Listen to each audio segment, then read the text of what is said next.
ప్రభునందు ప్రియులైన నీస్వరం ప్రేక్షకులకు ప్రభు అయిన యేసుక్రీస్తు వారి నామంలో శుభాభినందనలు తెలియజేస్తున్నాను. వైజ్ ఉమెన్ కార్యక్రమంలో మరొకసారి మీ ముందుకు రావడానికి ప్రభు నాకు ఇచ్చినటువంటి ఈ గొప్ప ధన్యతను బట్టి ప్రభు నామానికి మహిమ కలుగును గాక. నేటి ధ్యానాంశము, నీవు చూపిన బుద్ధి విషయమై నీకు ఆశీర్వాదము కలుగునుగాక. మొదటి సమూయేలు గ్రంథము 25వ అధ్యాయము 33వ వచనం. ఇవి దావీదు మహారాజు అబీగయిలు గురించి పలికిన మాటలు. అబీగయిలు దావీదుని పగ తీర్చుకొనకుండా, ప్రాణము తీయకుండా ఆపినందుకు నీవు ఆశీర్వదించబడదుగాక అని ఆమెను దీవించి, ఆమె తన యొద్దకు తీసుకుని వచ్చిన కానుకలను దావీదు స్వీకరించి ఆమె మనవిని అంగీకరించినట్లు మనం లేఖనముల్లో చదువుతాము. అబీగయిలు అన్నది బైబిల్కు సంబంధించిన హెబ్రీ పేరు. హెబ్రీలో మై ఫాదర్స్ జాయ్ అని అర్థము.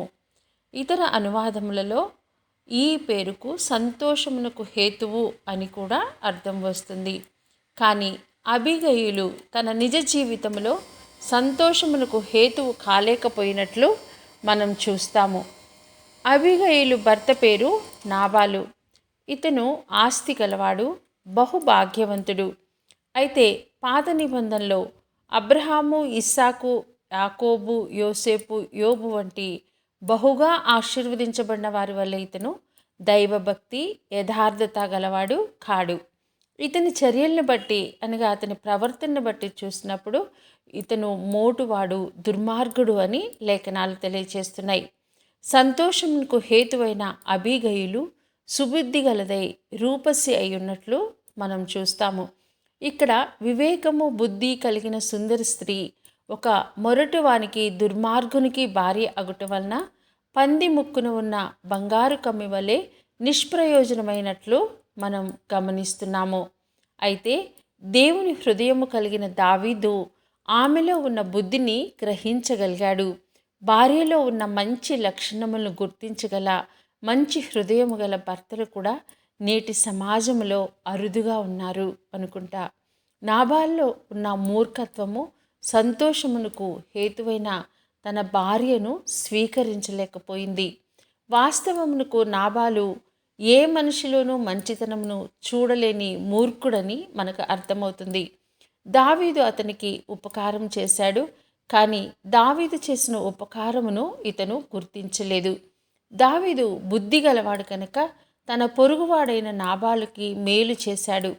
అయితే తన పొరుగువాడిని తృణీకరించేవాడు బుద్ధి లేనివాడు అని సామెతల గ్రంథం 11వ అధ్యాయం 12వ వచనంలో వ్రాయబడినట్టు నాబాలు దావీదుని తృణీకరించాడు. దావీదుని ఒక యజమాని నుండి పారిపోయిన దాసునిగా వర్ణించడం ద్వారా సౌలు మీద ఉన్న గౌరవాన్ని ప్రదర్శించాడు. తన పొరుగువాన్ని తిరస్కరించేవాడు పాపము చేయువాడు అని సామెతల గ్రంథం 14వ అధ్యాయం 21వ వచనంలో వ్రాయబడినట్లు నాబాలు దేవుని దృష్టిలో పాపము చేశాడు. వాస్తవంగా నూతన నిబంధనలో కూడా నిన్ను వల్లే నీ పొరుగువాన్ని ప్రేమించమనే ఆజ్ఞను పాటించకపోవట దేవుని దృష్టిలో పాపమే. పైగా నాబాలు తనకు మేలు చేసిన దావీదుని తృణీకరించుట అతని హృదయంలో ఉన్న గర్వానికి ఒక ఉదాహరణ. పాత నిబంధనలో అబ్రహాము, ఇస్సాకు, యాకోబు, యోసేపు, యోబు వంటి బహుగా ఆశీర్వదించబడిన వారు తమ ఆశీర్వాదాలకు కారణము దేవుడని వినయ మనసుతో అంగీకరించారు. కానీ నాబాలు తన ఆశీర్వాదములకు కారణము దేవుడని ఎంత మాత్రము కూడా గుర్తించలేదు. మొదటి సమూయేలు గ్రంథం 25వ అధ్యాయం 11వ వచనం. నేను సంపాదించుకున్న అన్నపానములు, నా గొర్రెల బొచ్చు కత్తిరించి వారి కొరకు నేను వధించిన పశు మాంసమును తీసి నేను బొత్తిగా ఎరుగని వారికి ఇత్తునా. ఈ వాక్యమును గమనించినప్పుడు నేను, నా అనే మాటలు 4 సార్లు అతను ఉపయోగించాడు. దీన్ని బట్టి నాబాలు ఎంత మాత్రము దేవుని మీద ఆధారపడలేదు అని మనకు అర్థమవుతుంది. తన ఆశీర్వాదములకు కారకుడైన దేవాది దేవుణ్ణి నాబాలు లక్ష్య పెట్టలేదు. తన స్వబుద్ధిని, స్వంత శక్తిని ఆధారం చేసుకున్నాడు గనుక దేవుడు అహంకారులు ఎదిరిస్తాడు అన్న వాక్యము నాబాలు పట్ల వాస్తవమైనది. నాబాలు అహంకారము, గర్వము దేవుని కృపకు ఎంత మాత్రమూ విలువ ఇవ్వలేదు. మూర్ఖులు కఠినముగా మాట్లాడతారు. నాబాలు మాట తీరు అతని వ్యక్తిత్వమునకు ప్రతిబింబముగా ఉన్నది. నాబాలు యొక్క దాసుడు తన యజమాని గురించి చాలా స్పష్టంగా మాట్లాడాడు. మన యజమానుడు బహు పనికి మాలినవాడు. ఈ మాట ఆ దాసుడు వాస్తవంగా అబీగయిల్ను హెచ్చరించుట కొరకు ఉపయోగించాడు. నీ యజమాని పనికి మాలినవాడు గనుక మా ప్రాణములు పోకుండా కాపాడుకునే బాధ్యత, దానితో పాటు నీ కుటుంబాన్ని కాపాడుకునే బాధ్యత కూడా నీదే గనుక చాలా జాగ్రత్తగా ఆలోచించి నిర్ణయం తీసుకోమని హెచ్చరించాడు. నేటి సమాజంలో కూడా సరైన నిర్ణయాలు తీసుకోలేని మూర్ఖులైన భర్తలను, భార్యలను బట్టి అనేక కుటుంబాలు నాశనమవుతున్నాయి. మరొక మాటలో చెప్పాలంటే అబీగయిలు కలహప్రియుని దగ్గర నివసించుచున్నది. ఆమెకు తన అభిప్రాయమును వ్యక్తపరిచే అవకాశము కూడా లేదు. నాబాలు దాసుడు తన యజమాని యొక్క మరొక రూపాన్ని కూడా గుర్తు చేశాడు. ఎవరిని తనతో మాట్లాడనీయుడు, ఎవరి సలహా అతను తీసుకోడు. మూర్ఖుడైన ప్రతివాడును పోరునే కోరును అను వాక్యం ప్రకారము నాబాలు కలహమునకు దూరంగా ఉండటకు ప్రయత్నం చేయలేదు. ఎవరి ఉపదేశమును స్వీకరించుటకు నాబాలు సిద్ధముగా లేడు. నాశనమునకు ముందు గర్వము నడుచును అను వాక్యం ప్రకారము నాబాలు గర్వము అతనిలో మూఢత్వాన్ని పెంచింది. ఆలోచన చెప్పువారు లేని చోట ఉద్దేశములు వ్యర్థమగును అన్నట్లు నాబాలు అసలు ఎవరి ఆలోచనను లక్ష్యపెట్టుటకు సిద్ధముగా లేడు. చివరికి తనకు సాటి అయిన సహాయంగా దేవుడు అనుగ్రహించిన బుద్ధిగల రూపసి అయిన తన సంతోషమునకు హేతువైన భార్య మాట కూడా నాబాలు వినుటకు సిద్ధముగా లేడు. సమయోచితమైన మాట ఎంతో మనోహరము అను ఆ మనోహరమైన మాటలను తృణీకరించుట ద్వారా నాబాలు నాశనం వైపు పరిగెత్తాడు. నూతన నిబంధనలో యాకోబు వ్రాసిన పత్రికల్లో మనందరికీ మాటలాట గురించి కొన్ని హెచ్చరికలు ఇవ్వబడ్డాయి. యాకోబు పత్రిక 1వ అధ్యాయం 19వ వచనం, ప్రతి మనుష్యుడు వినుటకు వేగిరపడవారును, మాటలాడుటకు నిదానించువాడును, కోపించుటకు నిదానించువాడునై ఉండవలెను. మన తోటి మనిషి మనతో కలిసి జీవితాన్ని పంచుకున్న వారి మాట వినకపోతే, వారి అభిప్రాయంను వ్యక్తపరచే అవకాశాన్ని ఇవ్వకపోతే వారిని ఎన్నడూ కూడా మనం అర్థం చేసుకోలేం. మూర్ఖులు ఇతరుల అభిప్రాయమును వినరు. ముఖ్యంగా వివాహ జీవితంలో ప్రతి భార్య, ప్రతి భర్త ఒకరి మాట ఒకరు వినుటకు వేగిరపడాలి, మాటలాడుటకు నిదానించాలి. అప్పుడు ఇద్దరి మధ్య అవగాహన పెరిగి ఒకరినొకరు అర్థం చేసుకోవటం వల్ల కోపతాపములకు అవకాశం ఉండదు. ఎందుకనగా నరుని కోపము దేవుని నీతిని నెరవేర్చదు. నాబాలు నాశనమునకు అతని కోపమే కారణమైంది. అసహజమైన కోపము దేవుని నీతిని మన జీవితాల్లో నెరవేర్చదు అన్నట్టుకు నాబాలు ఒక మంచి ఉదాహరణ. కొన్నిసార్లు దేవుని నీతి మన జీవితంలో నెరవేర్చబడకపోవటకు మన కోపమే కారణం కావచ్చు. కనుక మనందరము తోటి మనిషి యొక్క అభిప్రాయాలను గౌరవించడం ద్వారా కోపాన్ని విడిచిపెడదాము. సమాధానమును వెతికి వెంటాడము. 1 సమూయేలు 25వ అధ్యాయము 19వ వచనంలో అబీగయీలు నాబాలుకు ఏమీయూ చెప్పక త్వరపడి గార్ధబముల మీద కానుకను సిద్ధపరిచి తమ దాసులతో కూడా దావీదును ఎదుర్కొనుటకు సిద్ధపడింది. తన అభిప్రాయమును వ్యక్తపరచుటకు అవకాశము కూడా ఇవ్వని మూర్ఖుడైన తన భర్తకు చెప్పిన ప్రయోజనం లేదని అబీగయీలు గ్రహించింది. ప్రతి స్త్రీ జీవితంలో కొన్నిసార్లు నాబాలు వంటి మూర్ఖులను ఎదుర్కొనవలసిన పరిస్థితులు వస్తాయి. ఆ సమయంలో అబీగయీలుకు ధైర్యంనిచ్చింది ఖచ్చితంగా పరిశుద్ధ ఆత్మదేవుడే. అబీగయీలు ఒంటరితనాన్ని కూడా మనం అర్థం చేసుకోవాలి. తన అభిప్రాయంను గౌరవించని భర్తని ఆమె పక్కన పెట్టలేదు.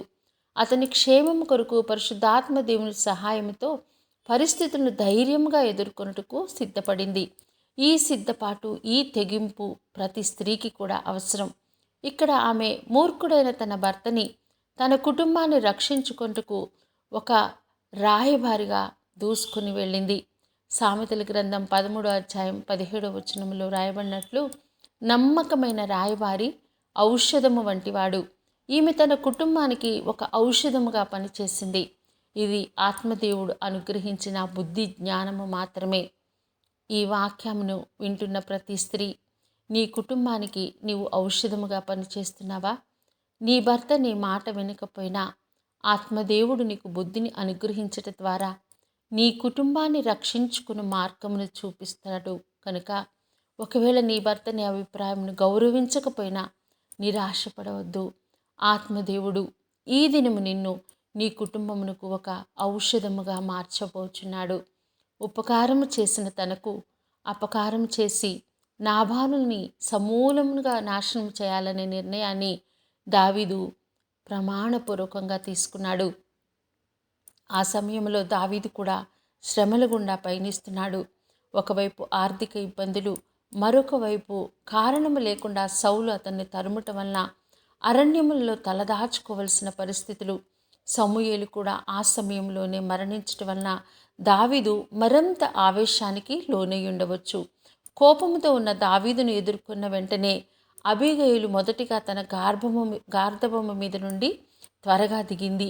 రెండవదిగా దావీదునకు సాష్టాంగ నమస్కారం చేసి అతని పాదములు పట్టుకున్నది. దేవుడు దీనులకు తన మార్గములను బయలుపరుస్తాడు. ఒక మూర్ఖునితో కలిసి జీవిస్తున్న ఈమెకి ఇంత వినయ విధేయతలు ఎక్కడి నుండి వచ్చాయి? కొన్నిసార్లు మనం ఎదుర్కొనిచున్న పరిస్థితులు మనకు బోధిస్తాయి. నాబాల్ను చూసినప్పుడు ఖచ్చితంగా అతని ప్రవర్తనకు ఆమె ప్రవర్తనకు ఎంత మాత్రము కూడా పొంతన లేదు. ఒక స్త్రీ తన జీవితమును ఒక మొరటు వానితో, సంస్కారం లేని వానితో, మూర్ఖునితో పంచుకుంటూ కూడా ఇంత వినయ విధేయతలను, దీనత్వమును నేర్చుకొనగలదా? బహుశా ఇది ఆమె సహజ లక్షణము కావచ్చు. ఆయన దీనులకు కృప చూపే దేవుడు. దేవుడు ఆమె హృదయాన్ని లక్ష్యపెట్టాడు. అబీగయీలు ప్రవర్తన దేవునికి ఇష్టమైంది. ఒకని ప్రవర్తన యెహోవాకు ప్రీతికరమైనప్పుడు ఆయన వాని శత్రువుల్ని సహా వానికి మిత్రులుగా చేయును. సామెతల గ్రంథం 16వ అధ్యాయం 7వ వచనం. దావీదు అంతకుముందు అబీగయీలుని చూడలేదు, ఆమె గురించి వినలేదు. ఆమె ప్రవర్తన దావీదుని ఆకట్టుకుంది.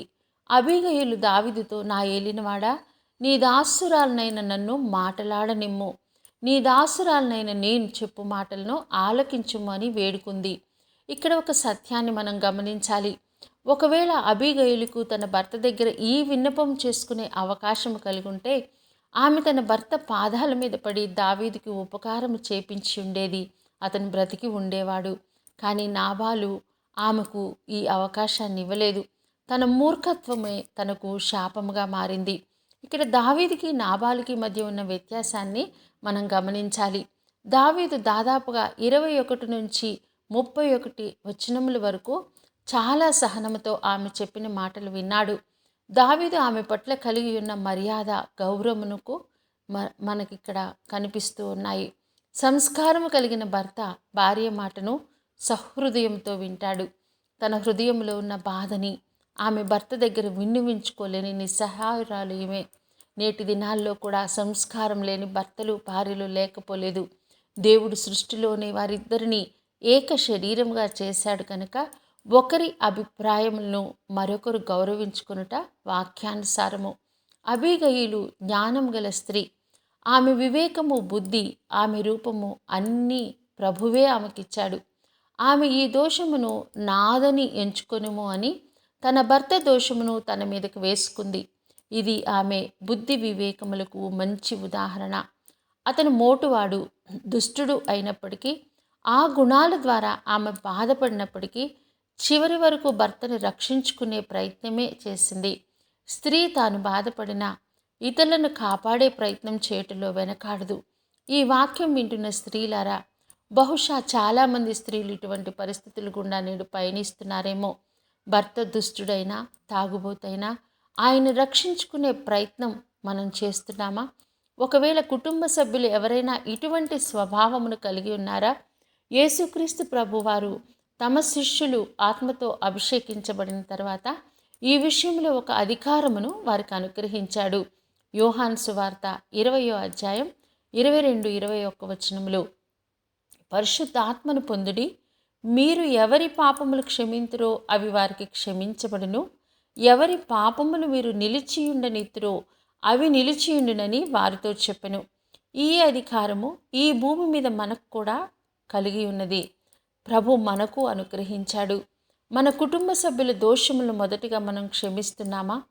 ఆత్మ అభిషేకమును పొందుకున్న వారు కూడా కొన్నిసార్లు ఇతరులను క్షమించలేకపోతున్నారు. అబీగయిలు, నీ దాసురాలనైన నా తప్పు క్షమించుము అని భర్త తప్పును తన మీద వేసుకొని దావీదు పాదాలు పట్టుకుంది. ఈ పరిస్థితులు గుండా నడుస్తున్న మనం ఎప్పుడైనా ఇతరుల తప్పుల గురించి క్రీస్తు పాదాలు పట్టుకున్నామా? ఈ దినాలలో కుటుంబాలు కోర్టులను ఆశ్రయిస్తున్నాయి. అబీగయిలు వలె బుద్ధి కలిగి ప్రవర్తించట్లేదు. దేవుడు ఎంతో ఇష్టంగా ఏర్పాటు చేసుకొని చాలా మంచిదిగా చూసిన ఈ కుటుంబ వ్యవస్థను క్షమించే హృదయం లేకపోవటం వల్ల విచ్ఛిన్నం చేసుకుంటున్నారు. ప్రతి స్త్రీ కూడా అబీగయిలు వలె బుద్ధి కలిగి ప్రవర్తించినప్పుడు దేవుడు తప్పకుండా మనల్ని బట్టి అయినా వారిని మారుస్తాడు. ప్రతి స్త్రీ క్రీస్తు పాదముల దగ్గరికి తన సమస్యను తీసుకొని వెళ్ళి వేడుకొనుట అలవర్చుకోవాలి. అబీగయిలు దావీదుతో మాట్లాడిన 9 వచనాల్లో నా ఏలినవాడా అను పదము దాదాపు 15 సార్లకు పైగా ఉపయోగించటం ద్వారా దావీదు యొక్క అధికారమును గౌరవించినట్లు ఒప్పుకున్నట్లు దావీదు కూడా అర్థం చేసుకున్నాడు. నాబాలు దావీదును తృణీకరించి అవమానం చేశాడు కనుక దావీదు పగ తీర్చుకోవాలనే నిర్ణయం తీసుకున్నాడు. అబీగయిలు మాటలలో చూపించిన బుద్ధిని గ్రహించిన దావీదు, నేను పగ తీర్చుకొనకుండా ఆపుటికే ఇశ్రాయేలీల దేవుడు నిన్ను పంపెను అని దేవుణ్ణి స్తుతించాడు. దావీదు దేవుని మనస్సు కలవాడు గనుక దేవుని కార్యమును అర్థం చేసుకొని అబీగయిలు చేసిన పనిని దైవ కార్యముగా భావించి దేవుణ్ణి స్తుతించాడు. ఒక స్త్రీని గౌరవించటం ద్వారా పగ తీర్చుకొనకుండా దేవుని తీర్పుకి ఇక్కడ అవకాశం ఇచ్చాడు. ఆమె తీసుకుని వచ్చిన కానుకలను స్వీకరించి ఆమె మాటలను ఆలకించి అంగీకరించి ఆమె మనసుకు సమాధానాన్ని ఇచ్చాడు. నాబాలు దగ్గర దొరకని సమాధానాన్ని దేవుడు దావీదు ద్వారా ఆమెకు అనుగ్రహించాడు. సమాధానము ఊరికనే దొరకదు, దాన్ని వెతికి వెంటాడితేనే దొరుకుతుంది. అబీగయిలు దావీదుతో మాట్లాడిన మాటల్లో ఉపయోగించిన జీవపు మూట అను పదమును మనము ఇక్కడ మాత్రమే చూస్తాము. ఇంగ్లీష్లో బండిల్ ఆఫ్ లైఫ్ అనగా సజీవుల గుంపు లేక సజీవుల సంఖ్య అని అర్థము. నీ ప్రాణము దేవుని యొద్ద సజీవముగా ఉంటుంది అనగా తన ఉద్దేశము నిత్యము పునరుద్ధానుడైన దేవుని సన్నిధిలో నీవు సజీవుడిగా లెక్కించబడతావు అని. ఈ మాటలలో చాలా గూఢార్థం ఇమిడి ఉన్నది. ఇది ఆమె సొంత జ్ఞానం కాదు, ఖచ్చితంగా ఆమె పరిశుద్ధాత్మ ద్వారా నడిపించబడి పలికిన మాటలు. ఆత్మదేవుడు దావీదుని ఆమె మాటలు ఒప్పుకున్నట్లు చేశాడు. ఒక మూర్ఖునితో మొరటవానితో బహు పనికిమాలిన వాడితో కలిసి జీవించుచున్న ఈమె తన మనస్సుని లోక సంబంధమైన వాటి మీద పెట్టుకోలేదు. ఆధ్యాత్మికంగా బలమైన స్థితిలో ఉన్నది కనుక దావీదుతో జీవపు మూట గురించి ప్రస్తావించగలిగింది. చాలామంది స్త్రీలు భర్త సరిగ్గా అర్థం చేసుకోకపోతే అనవసరమైన స్నేహాలు, లోక సంబంధమైన అలవాట్లు, సినిమాలు, సీరియల్స్, దురలవాట్లు మొదలగు వాటికి లోనవుతారు. కొంతమంది అక్రమ సంబంధాలకు చోటు ఇస్తారు. కానీ అబీగయిలు తన భర్త ఎంత మూర్ఖుడైనా తన ప్రవర్తనని కాపాడుకుంది. ఇది కేవలము దైవశక్తితోనే సాధ్యమవుతుంది. దుష్టునితో ఉండి కూడా తన సహజ లక్షణమైన దయని, అణుకువను, దీన మనస్సుని, తన బుద్ధిని ఆమె పోగొట్టుకోలేదు. ఆమె కేవలము దైవశక్తితో తన వ్యక్తిగత జీవితాన్ని క్రమపరుచుకుంది. దావీదు దగ్గరికి కూడా దుష్టుడైన తన భర్తను కాపాడమని అడుగుటకు వెళ్ళింది, కానీ భర్తకు హాని చేయాలని లేక భర్తను వదిలించుకోవాలనే ప్రయత్నము ఆమె ఎన్నడూ చేయలేదు. ఇది యావత్ స్త్రీ ప్రపంచానికి చక్కని మార్గదర్శకమైన ఉదాహరణ. దావీదును తృణీకరించిన తర్వాత ఒక రాజు వలె నాబాలు విందు చేసుకున్నాడు. అబీగయిలు ఆ విందు అయ్యే వరకు ఎదురు చూసి తాగిన మత్తు దిగిన తర్వాత జరిగిన సంఘటనలు అన్నీ కూడా అతనికి వివరించింది. అతను భయముతో బిగుసుకుపోయాడు. దావీదు కానీ అబీగయిలు కానీ పగ తీర్చుకోలేదు కనుక ఇక్కడ దేవుని తీర్పుకి అవకాశం ఇవ్వబడింది. దేవుని ఉగ్రత అవిధేయుడైన నాబాలు మీదకు దిగి వచ్చింది. నహూము గ్రంథము 1 అధ్యాయం 15వ వచనంలో వ్రాయమన్నట్టు, నీవు పనికిమాలిన వాడవు గనుక నీకు సమాధి సిద్ధపరచుచున్నాను అను వాక్యము దేవుడే నాబాలుకు మరణాన్ని సిద్ధపరిచినట్లు మనం చూస్తూ ఉన్నాము. ఒకవేళ నాబాలు తన భార్య మాట సకాలంలో విని ఉంటే, తన భార్యకు మాట్లాడే అవకాశం ఇచ్చుంటే మరణం తప్పేదేమో. నాబాలు చనిపోయాడని విని ఆమె చూపించిన బుద్ధి, వినయ విధేయతలకు, ఆమె రూపమునకు ముగ్ధుడైన దావీదు ఆమెను వివాహం చేసుకునవాలనే నిర్ణయాన్ని తీసుకున్నాడు. అబీగయిలు చూపించిన బుద్ధి జ్ఞానములు, ధైర్యము, వినయ విధేయతలు ఆమెను రాణిగా చేశాయి. ఆ సమయంలో దావీదు రాజుగా అభిషేకించబడినప్పటికీ రాజుగా పట్టాభిషేకం చేయబడలేదు. అబీగయిలు తన సౌకర్యములను విడిచిపెట్టుకొని సాటి అయిన సహాయముగా ఉండుటకు దావీదును వివాహం చేసుకున్నట్టుకు సిద్ధపడింది. అబీగయిలు జీవితం నుండి ప్రతి స్త్రీ కూడా నేర్చుకోవలసిన విషయాలు అనేకమున్నాయి. ముఖ్యంగా మూర్ఖులతో, దుర్మార్గులతో, పనికిమాలిన వాళ్ళతో కలిసి జీవించినప్పటికీ ఆమె తన సహజ స్వభావమైన దీనత్వమును, మంచితనమును, దీర్ఘశాంతమును, బుద్ధి జ్ఞానములు పోగొట్టుకోలేదు. చివరి వరకు కూడా తన భర్తను కాపాడుకోవాలని తాను చేసిన ప్రయత్నము దావీదును కూడా ఆకట్టుకుంది. ఆమె బుద్ధి జ్ఞానములు ఒక రాజుని తప్పు చేయకుండా ఆపగలిగింది. ఈ దుష్ట ప్రపంచంలో జీవిస్తున్న మనము ఎంతమందిని తప్పు చేయకుండా ఆపగలుగుతున్నాము? మన ప్రార్థనలు, మనలో ఉన్న ఓర్పు, సహనం అనేక మందిని నరకము నుండి తప్పించే వారిగా ఉంటుందా? మరి మనం మన ప్రవర్తనని ఎలా కంట్రోల్ చేసుకుంటున్నాము? దేవుని ఎదుట ఆయన శక్తి ద్వారా నడిపించబడుతూ అనేక మందికి ఆదర్శంగా మనం జీవించగలుగుతున్నామా? ఒకవేళ మనం భయంకరమైన పరిస్థితుల్లో జీవించుచున్నప్పటికీ వాటన్నిటినీ పక్కన పట్టి అనేక మందిని దేవుని వైపు తిప్పడానికి, అనేక మందిని నరకము నుండి తప్పించటానికి ప్రభు మనల్ని వాడుకుంటాడని, వాడుకోబోచున్నాడని అనేటువంటి జ్ఞానాన్ని మనం కలిగి ఉన్నామా? ఈ వాక్యం వింటున్న ప్రతి స్త్రీ కూడా ఈ దినము మరి ప్రభుకి తమ జీవితాన్ని సమర్పించుకోవాలని, జ్ఞానము కలిగి ప్రవర్తించాలని నేను ప్రభు పేరట ఆశపడుతున్నాను. చిన్న ప్రార్థన చేసుకుందాం. తండ్రి, మీ పాదాలకు వందనాలయ్యా. తండ్రి, అనేక సార్లు దేవా మేము అనుకోని పరిస్థితుల్లో జీవిస్తూ ఉంటామయ్యా. మా జీవితాల్లో కూడా అనేక మంది మూర్ఖులు తారసపడుతూ ఉంటారు. అయితే దేవా, ప్రతి పరిస్థితిని కూడా ఎదిరించి తండ్రి నీ కోసం జీవించేటువంటి ధైర్యాన్ని ఈ దినము స్త్రీలమైన మాకందరికీ అనుగ్రహించమని ప్రార్థన చేస్తున్నాను.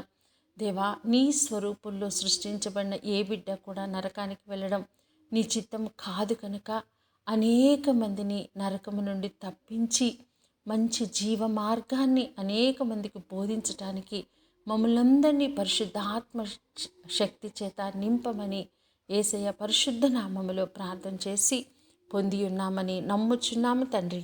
ఆమేన్, ఆమేన్.